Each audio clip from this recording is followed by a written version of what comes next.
All right, guys, we'll just give a bit for people to show up here. While you're waiting, if you want to get Kahoot open, so there's two ways that you can do this because we're going to play Kahoot as a review. So either if you have a phone, if you're not using that for your Zoom, you can do your Kahoot on there, or you can do a split screen if you're on a laptop or desktop. So you just have to make the Zoom session half the screen and then your Kahoot half the screen. So we're going to, so get yourself logged into Kahoot because we will start that in the next couple of minutes here. So we'll just give a second for a couple more people to show up here. And then we'll get started. We'll see how this works. I haven't done Kahoot in this type of way before, but we'll see. If it works, it works. If it doesn't, well, I can share it with you so you can work on it later. So just a couple of things. We are basically done the course for cardiovascular system. We'll do the review Kahoot today, and then you have your final test Monday through Wednesday of next week. But we're starting musculoskeletal system today, and we have a whole lot of bones that we need to know from the body. So that's our first part of the musculoskeletal, is we're going to start with the skeletal system. So that'll be part of today's lesson as well. All right, so what I'm going to do is I'm going to share my Kahoot screen with you guys so you can get the pin number. Any questions about what we're doing with Kahoot? You guys have probably all done Kahoots before in your life, I would imagine.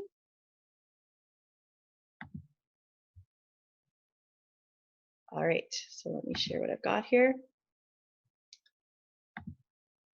And I'll share that. Okay, so just give me a quick yes or no whether you can see the Kahoot screen. Okay, perfect. All right, so what I'm going to do is, so we're on the Kahoot, and I will give you the pin number for that. So we'll just push classic.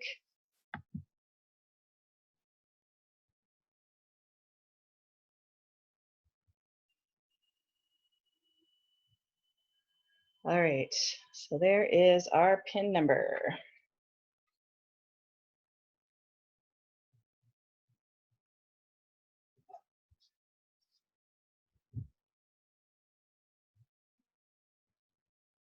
Okay, we have one player. Got 6 of you guys. 2 players. 3.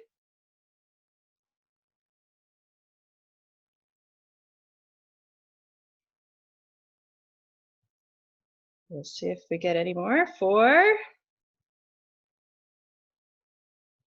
5. Oh, I have 6 of you that I should be having here.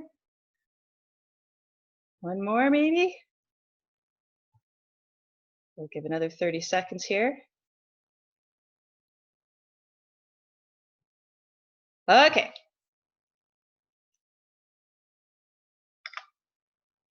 Names of the blood vessels that supply oxygenated blood to the cells of the heart muscle.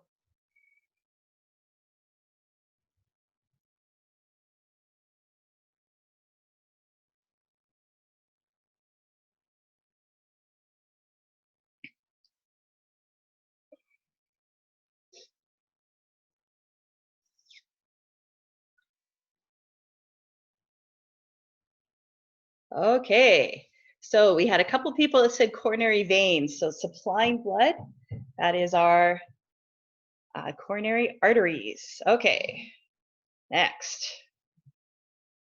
Which valves are open during ventricular systole?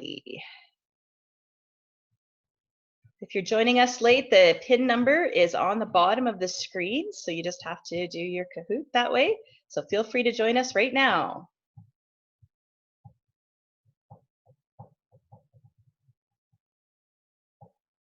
The valves that are open. The pulmonary and aortic valves are the ones that are open because when the ventricle contracts, oh, Whitty Pinchin is coming up on top now. All right. The prefix vaso means?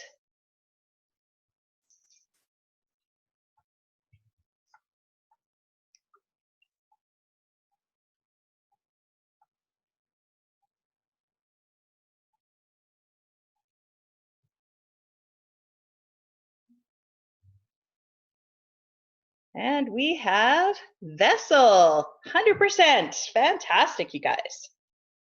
Witty pigeon, highest answer streak. Okay, next one. Thrombo is a prefix that means?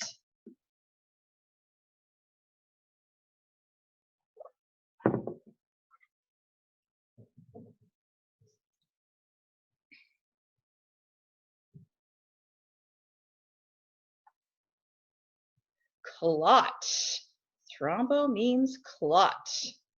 Okay, so thrombocyte, clot. Okay, next question. Capillary walls are impermeable to, that means nothing can pass through them. So impermeable, it can't pass through.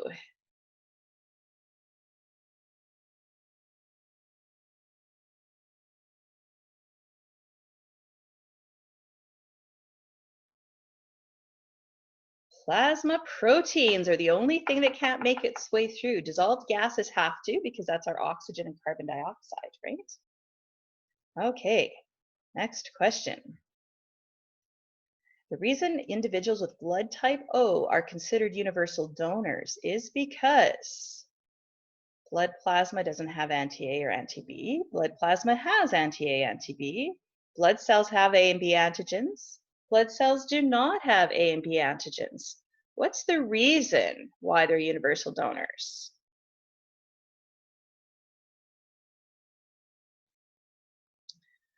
Right. Even though they don't have anti-A or anti-B antibodies, that's not what makes them universal donors. They're universal donors because they don't have the antigens. And that means that another person's antibodies can't get them. Okay, atrioventricular valves are which valves are the AB valves?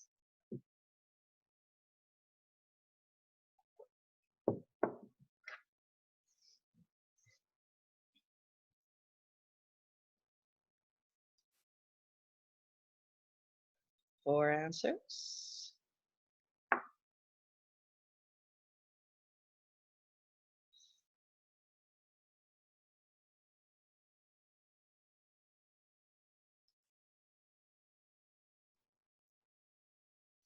All right, bicuspid and tricuspid valves. So those are our AV valves. They're the ones that are between the atrium and the ventricles.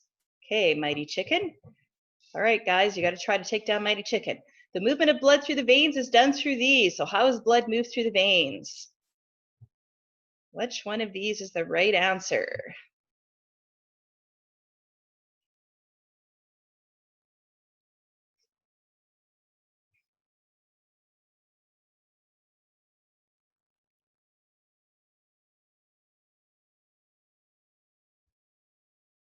Okay, contraction of skeletal muscles. It's too far away from the heart for that to be part of it. And it's not vasoconstriction because there's really no muscles, not very many muscles in the veins in order to move blood that way. Which chamber of the heart has the thickest muscle? So the strongest chamber of the heart. Oh,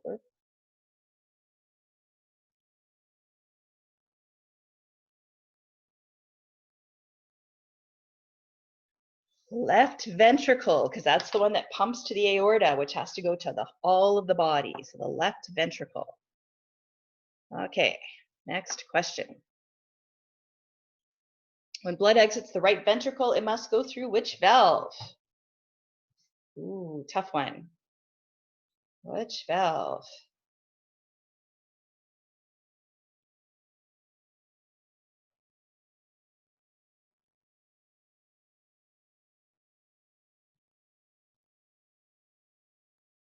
The pulmonary valve. Okay, has to go through the pulmonary valve. So that's the valve that's after the right atrium. Okay, or sorry, right ventricle. Next, muscular layer of the heart. So there's layers of the heart. Which is the muscular layer?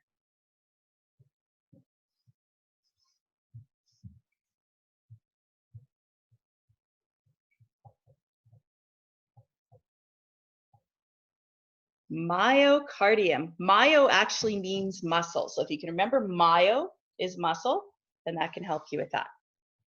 Okay, next question. The chamber of the heart that receives blood from the lungs. Ooh.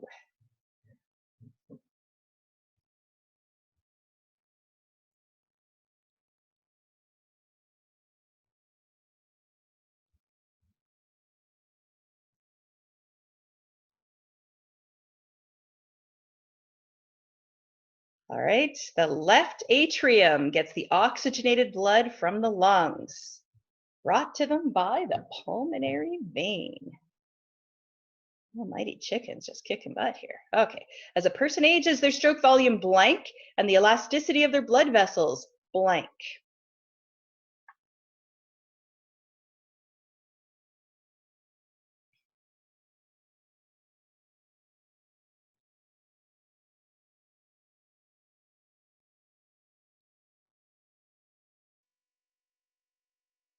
All right.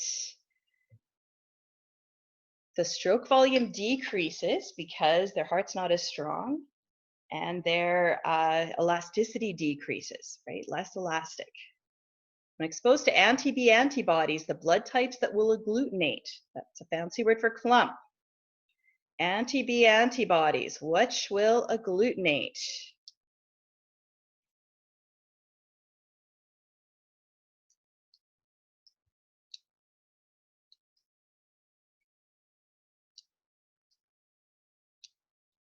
All right, anything with a B antigen is going to be locked into the anti-B antibody and they'll agglutinate. Okay, next. When considering blood donations, only the antibodies of the recipient need to be considered. True or false?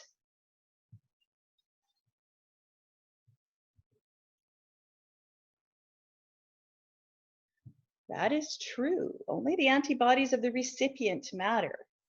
Okay. Only the antibodies of the recipient. Ooh, charming bobcat is coming up. All right.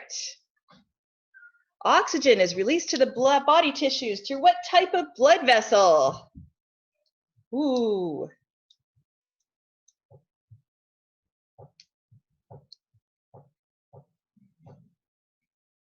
The capillaries are the only blood vessel that allow the transfer of oxygen.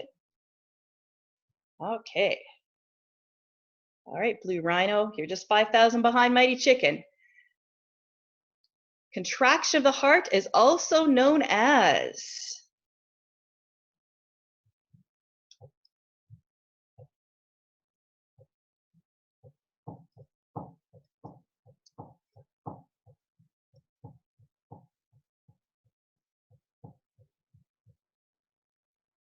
Nicely done.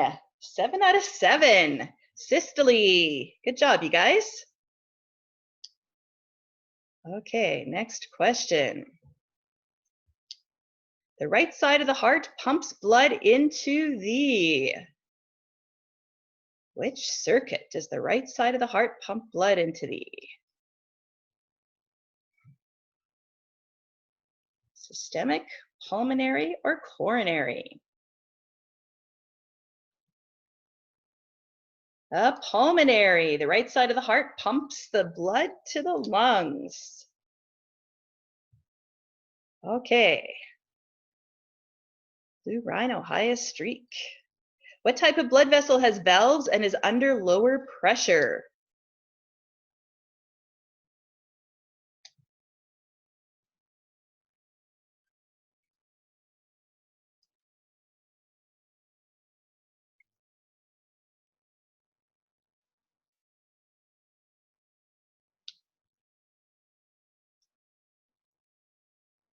All right, the vein is the one with the valves. The vein is the only vessel that has valves. Okay, next question. The vein that carries deoxygenated blood through the neck. Deoxygenated blood through the neck.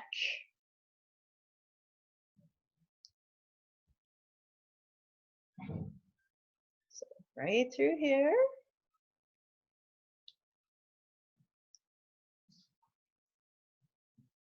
The jugular vein. Yes, majority of you guys got that jugular vein right through the neck. That's where that one goes.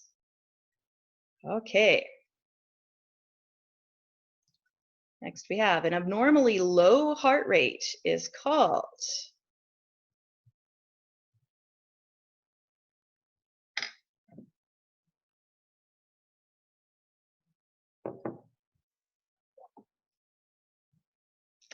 bradycardia. Bradycardia. Okay, that's a slow heart rate. Oh, Mighty Chicken has a streak with 7 correct answers in a row.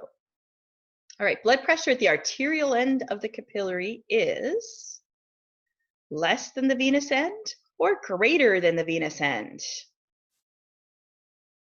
Remember, there's an arterial end and a venous end on the capillary.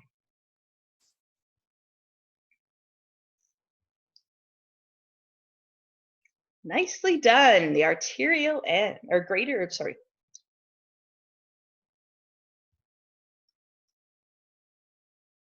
Sorry. Moving on. Mighty Chicken. Pulmonary veins carry deoxygenated blood. True or false?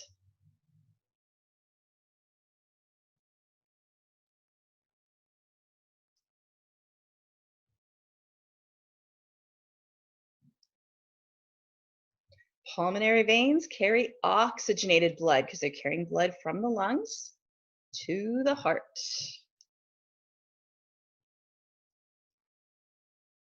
Increasing fiber in your diet helps to decrease the amount of salt in your blood or bad cholesterol in your blood.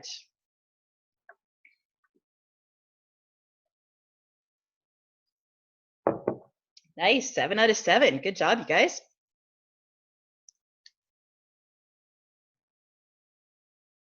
Okay. Well, decisive lemur, you're getting pretty close to the next one. Prefix peri.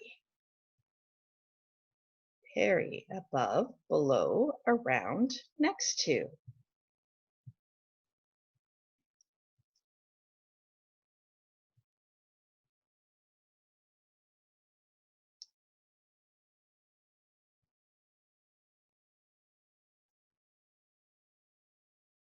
Around, like the pericardium is that sac that's around the heart. Around. Okay, decisive lemur, you're catching to blue rhino. All right, what type of blood vessels carry blood away from the heart? Veins or arteries?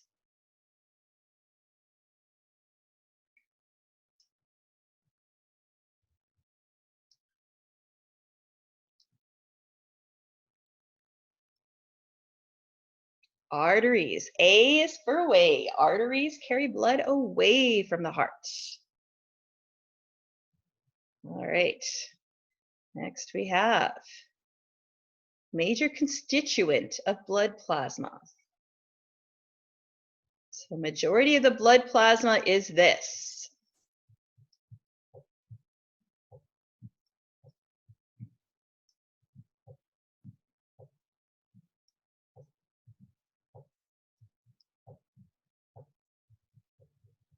Majority of it is water. Everything else is dissolved in the water. But water is the solvent.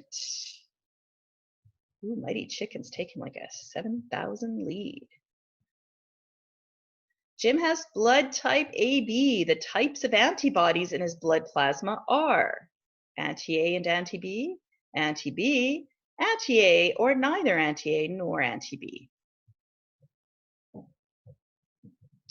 There we go, neither. Otherwise, they would attack the antigens on Jim's blood. Okay, next we have a blood test shows a high level of white blood cells. This may indicate the individual has anemia, has diabetes, is fighting an infection, is at risk of a heart attack. Ooh, 7 out of 7, fighting an infection. Nicely done.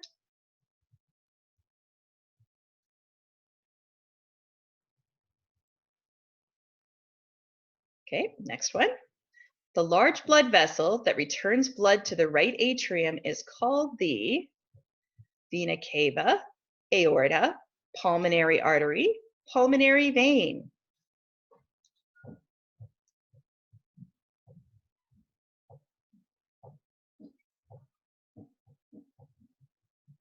The vena cava. The vena cava carries blood to the right atrium. Ooh, charming bobcats above decisive lemur. Osmotic pressure is based on the concentration of. So we're talking about osmotic pressure, thinking about capillaries, based on the concentration of dissolved gases, electrolytes, plasma proteins, red blood cells.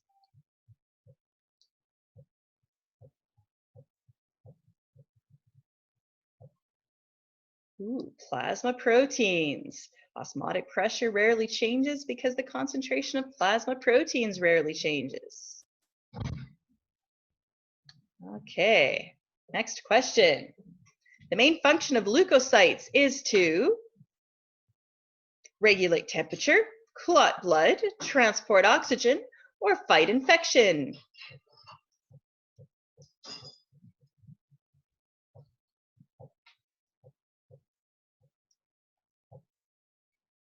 All right.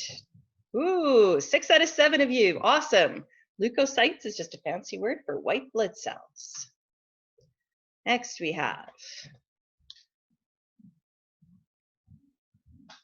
the second heart sound, dub, occurs due to the closing of semilunar valves, opening of semilunar valves, opening of atrioventricular valves, or closing of atrioventricular valves.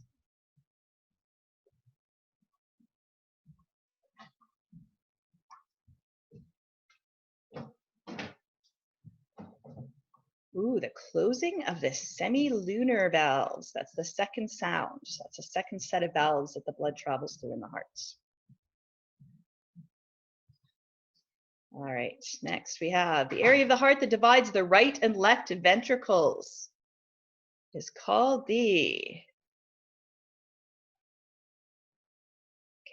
right and left ventricles, the septum. Excellent. All right, 7 out of 7, good job.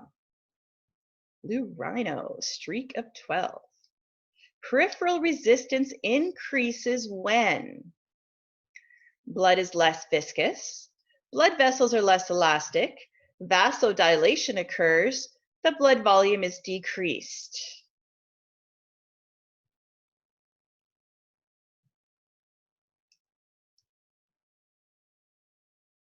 Ooh, blood vessels are less elastic. Less elastic. Vasodilation means they get bigger, so we're not going to have as much resistance when they get bigger. Oh, next one. What valve is found between the left atrium and left ventricle? Left atrium and left ventricle.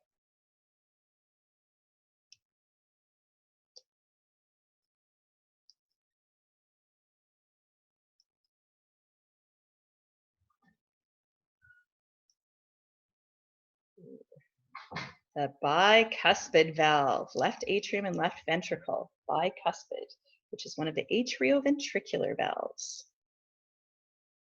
Okay. The artery compressed by the sphygmomanometer to measure blood pressure is the, which artery is compressed?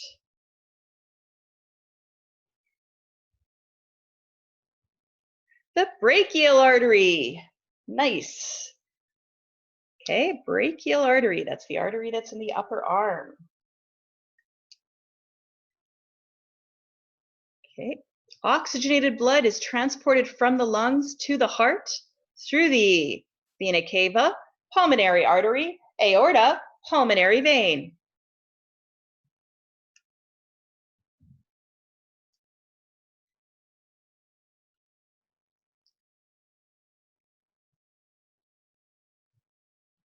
The pulmonary vein, you guys. From the lungs to the heart. Pulmonary is all about lungs. All right, next one here.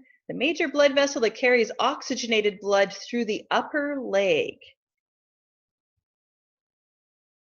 Oh, I have carotid artery twice. Whoops. Femoral artery, iliac artery. Femoral artery, upper leg. Yes. Okay. Next question. Hemoglobin is a protein that is dissolved in blood plasma, attached to erythrocytes, attached to leukocytes, attached to platelets.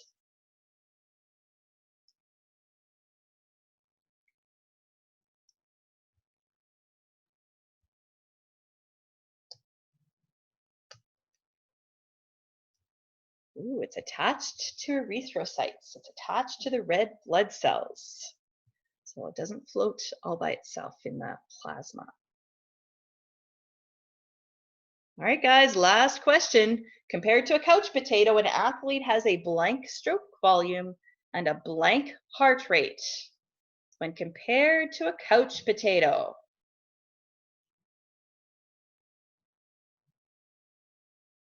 Okay, higher stroke volume and a lower heart rate. All right, you guys. So Mighty Chicken takes the prize. My goodness. So Mighty Chicken, 43,000, almost 44,000 points. Blue Rhino, 40,000 points, or almost. And Charming Bobcat, we've got almost 32,000 points. All right, you guys. So I hope that was helpful for you to try to review this stuff. I will share this quiz out over the weekend if you want to get another shot at it, just to review a little bit. Oh, I see a chat that I missed. Sorry about that. Oh, okay, good. All right, so we are just going to do a little tiny flavor of the musculoskeletal system now. Before we do that, any questions about anything that we need to do for cardiovascular?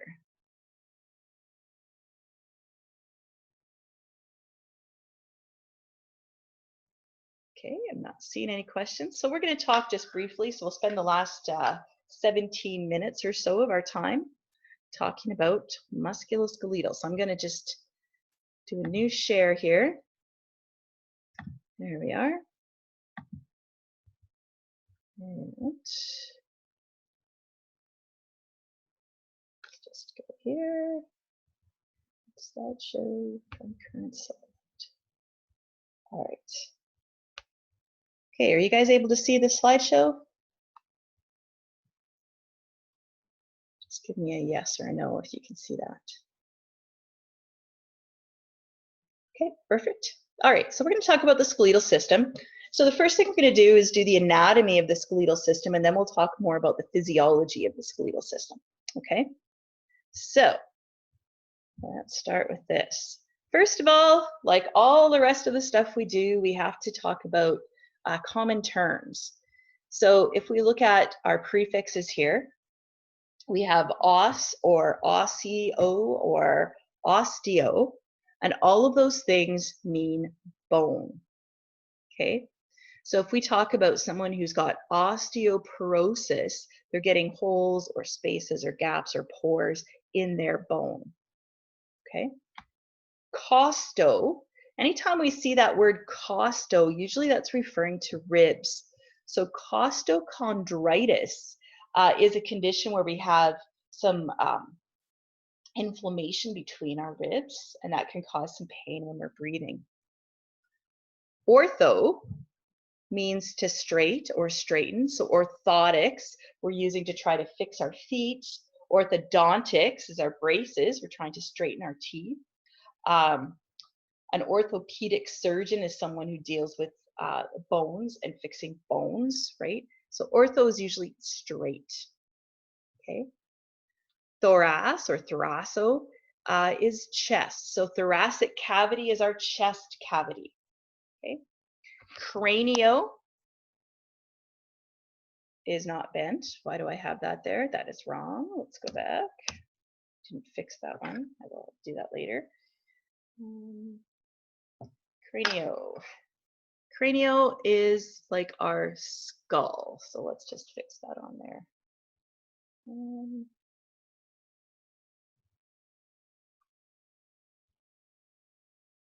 So when we think about crania, we're thinking about skull. Okay.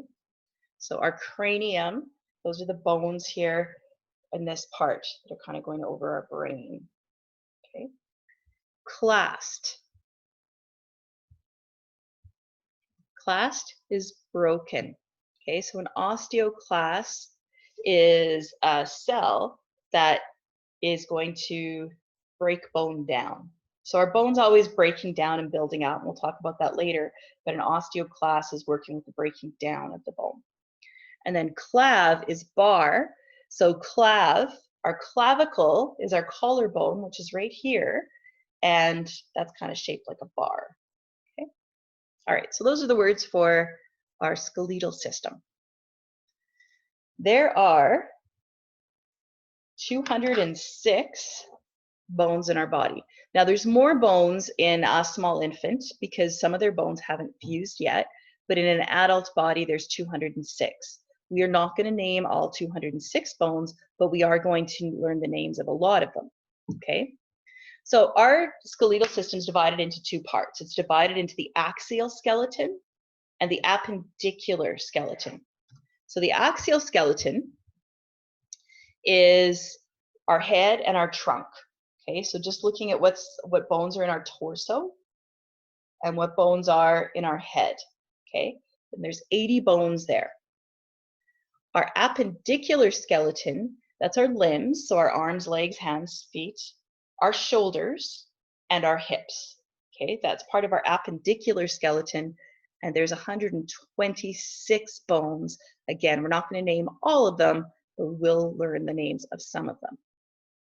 Okay, so we're going to start with the axial skeleton, and we're going to look at the skull. Now, we're going to just start with naming the different bones that are in the skull. So let's just look at these bones here.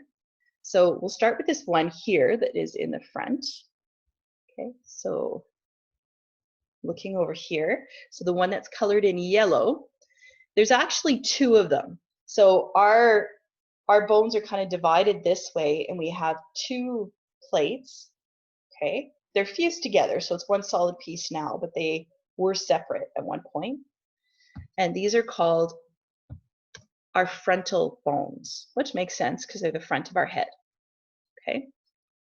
All right, this blue one here, there's one on the left and there's one on the right, and these are called the parietal bones. And what's interesting is when you take bio-30, the frontal bone is right over the frontal lobe of the brain. The parietal bones are over the parietal lobes of the brain. Okay. The next one is the temporal bones. So these bones are on either side. They're kind of where our ears would be, our ear canals, okay? And they go over top of where our temporal lobe of our brain is. And then we have a solid piece here at the back called the occipital bone. And this bone here goes over the occipital lobe of our brain, okay? Now there are other bones. So we see here we've got a bone, and we see here we've got a bone. But these ones here we're not going to bother naming. We're just going to name these big plate bones instead. Okay. So the cranium is the chamber that encloses the brain. So super important, right? If we didn't have these bones that were enclosing the brain and we fell down, our brain would be severely damaged, right? So we have these to help protect our brain. There are 8 cranial bones. Okay. All right. Then we have the bones in our face. So this is still, we're looking at our skull. So our facial bones. So if we look at our facial bones, the zygomatic bones, so we have one on either side. These are our cheekbones. So a zygomatic bone is just a fancy way to say cheekbone, okay? And then we have the maxilla. So we have one on this side and one on this side, okay? And we can see with the maxilla that it's the upper part of our jaw, but it's the stationary part of our jaw. And we see that it also forms part of our eye socket here, right? So it goes up with our nose and it forms part of our eye socket. So that's the maxilla. And then here we have the mandible.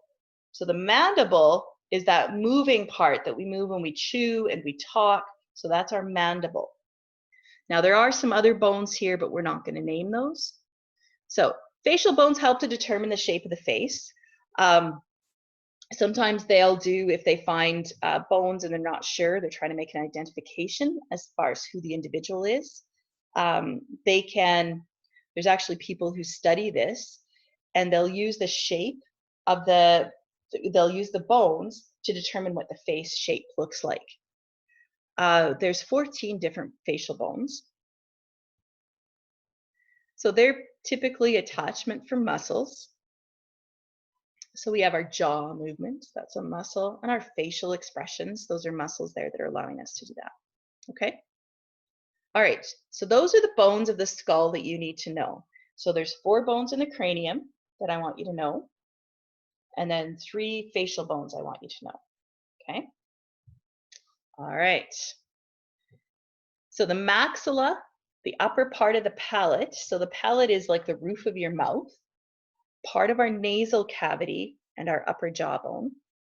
Our mandible is our lower jawbone, okay? And it's the only bone that moves in our skull. So we have a nice little joint right here. And then our zygomatic bones are our cheekbones, but it actually works its way up into our eye socket here as well, okay? All right. Now, part of what's in the curriculum is we have to know the difference between where the skull bones are in an adult and our skull bones in an infant. And the biggest difference is infants have fontanelles. Now, fontanelles are soft spots. So have you guys heard of having soft spots? How babies have a soft spot? Any of you guys heard that before?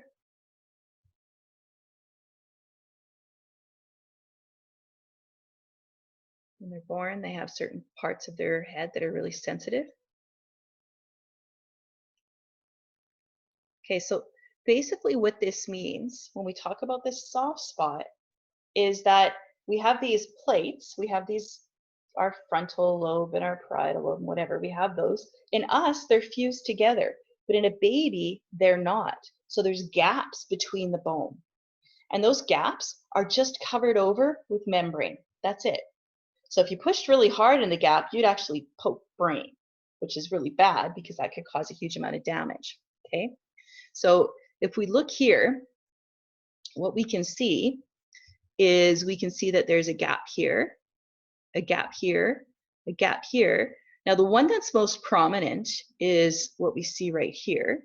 Okay, we see this gap. So that's this one it's referring to.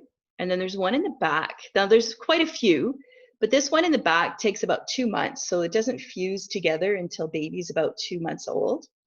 Where this one here doesn't actually completely fuse to up to 1.5 years of age, okay? Now there's 2 reasons why, okay? So there's usually reasons why things are formed the way they are. So one of the reasons is that during childbirth, so the head of the baby is like 1/3 the size of its body. So this head is massive. So for the head to make its way through the birth canal, it allows for some of those bones to overlap one another so the head can be smaller, so it changes its shape as it goes through the birth canal. So that's one reason why these fontanelles exist. And then the other reason is to allow for the brain to grow very, very rapidly.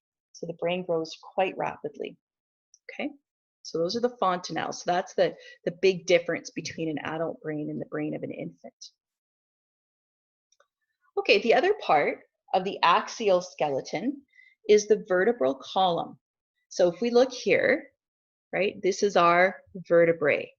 So the vertebrae, these are all the bones that surround our spinal cord. So our brain is protected by our cranium. So that's those 4 bones we talked about, the frontal bone, parietal bones, temporal bones, and occipital bone. Okay, so those are all protecting our brain. Our spinal cord gets protected here by the vertebrae. So the vertebrae actually has this little hole through it that the spinal cord, which is like this thick cable, runs through. Now there's several regions, so I want you to know the regions. So we have the cervical region, which has 7 vertebrae. We have the thoracic region, which has 12 vertebrae. The lumbar region, which has 5 vertebrae. The sacrum, which is all fused together in an adult. In a child, they're separate. but in an adult they're fused. And then the coccyx, which is our tailbone, and those are all fused together as well. Okay, so we want to know those different regions of the vertebral column. So the cervical vertebrae are found in the neck. So the very first bone helps to support the head, and then there's a bone underneath it, and those two bones actually work together, those first and second bones. They're referred to as the axis and the atlas and the axis, and they're the ones that allow us to turn our head this way. Okay, so we can pivot our head because of those two bones. That's the cervical vertebrae. Now the thoracic vertebrae, those are the vertebrae that are in our upper back.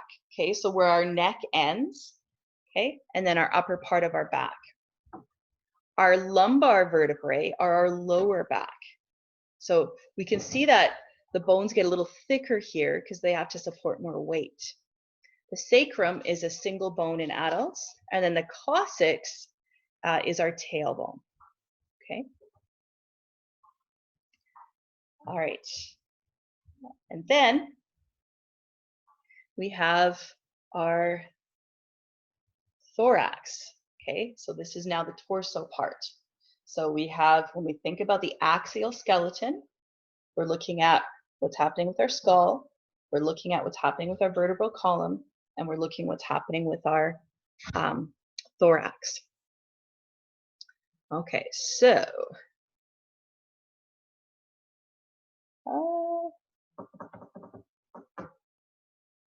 you know what? I'm looking at the time, and we only have about 3 minutes left here, so I think I'm going to leave this for next class. And just ask you guys here. I'm not going to give you any review or worksheets or anything for this at this point, simply because I want you to work this weekend on getting prepared for the cardiovascular. Is there any questions or anything? All right, so I haven't posted the cardiovascular system unit quiz yet. I will do that before Monday morning. So remember, that's going to open up at noon on Monday. All right, so I will sign off here. So you guys have a wonderful, wonderful weekend. Try not to spend all your time studying, get outside. And it looks like as of May 14th, we'll have a little bit of easing back into normalcy, just a tiny bit. So enjoy your weekend, you guys, and we will see you on Monday.